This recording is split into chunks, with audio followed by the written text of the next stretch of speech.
ഇപ്പൊ രവീഷ് കുമാർ എന്ന് പറയുന്ന ഒരാൾ വലിയൊരു ചാനലിൽ നിന്ന് അദ്ദേഹത്തിന്റെ നിലപാടുകൾ വ്യത്യസ്തമായതുകൊണ്ട് ഒരു പ്രതിപക്ഷത്തായതുകൊണ്ട് അദ്ദേഹം പുറത്തേക്ക് ഇറങ്ങുന്നു. സോഷ്യൽ മീഡിയയിൽ കിട്ടിയത് അഭൂതപൂർവമായിട്ടുള്ള റീച്ചാണ്. നിങ്ങൾ മനസ്സിലാക്കണോ? വലിയ റീച്ചാണ് അദ്ദേഹത്തിന് ഉണ്ടായിട്ടുള്ളത്.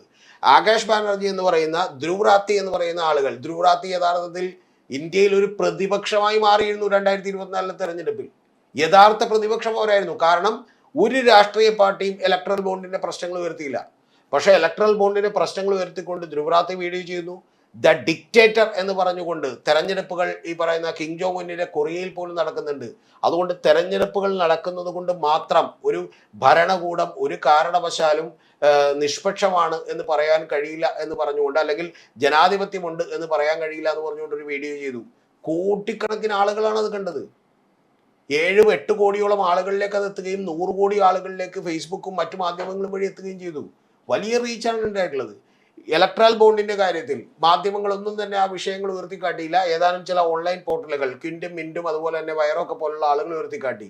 അതിനെ സംബന്ധിച്ച് ഇതുപോലെ ധ്രുവ് റാത്തി അന്ന് 2 വീഡിയോകൾ ചെയ്തു. ഒന്ന്, അതിലുള്ള നിങ്ങളൊന്ന് ആലോചിക്കണം, അതിലുള്ള ബാക്കിയുള്ള ആളുകളുടെ അഴിമതികളെ കുറിച്ച്, അഴിമതികളുടെ കൊള്ളയാണ് എന്നുള്ളതിനെ കുറിച്ച് വലിയ വീഡിയോ ചെയ്തു. അത് അവിടെ നിൽക്കട്ടെ. ഞാൻ പറയുന്നത് മേഘ എഞ്ചിനീയറിംഗ് ഇൻഫ്രാസ്ട്രക്ചർ ലിമിറ്റഡ് എന്ന് പറയുന്ന ഒരു കമ്പനിയും അതുപോലെ തന്നെ നമ്മുടെ സാന്റിയാഗോ മാർട്ടിന്റെ കമ്പനി ഫ്യൂച്ചർ ഗെയിമിംഗ് സൊല്യൂഷൻസ് ഒക്കെയാണ് ഏറ്റവും കൂടുതൽ പണം കൊടുത്തിട്ടുള്ളത്. അത് അവിടെ നിൽക്കട്ടെ, കുഴപ്പമില്ല. ഞാൻ പറഞ്ഞ തൽക്കാലത്തേക്ക് ഇപ്പോൾ നമ്മൾ എടുക്കണ്ട, പോട്ടെ. അത് വലിയ ടോപ്പിക്കാണ്, നമുക്ക് ഡിസ്കസ് ചെയ്യേണ്ടതാണ് ചെയ്തത്. അതവിടെ നിൽക്കട്ടെ. അതിനേക്കാൾ വലിയൊരു കാര്യമുണ്ട്.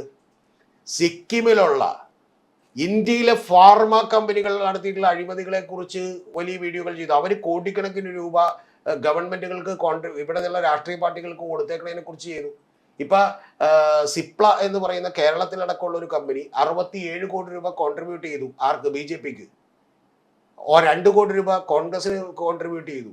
ഇതേപോലെ വലിയ കമ്പനികൾ, ഡിജിറ്റൽ ഫാർമ വിഷൻ പോലെയുള്ള കമ്പനികൾ, അവര് 12 കുട്ടികൾ അവരുടെ കഫ് സിറപ്പ് കഴിച്ച് കാശ്മീരിൽ മരണപ്പെട്ടു പോയതാണ്. നിങ്ങൾ ആലോചിക്കണം.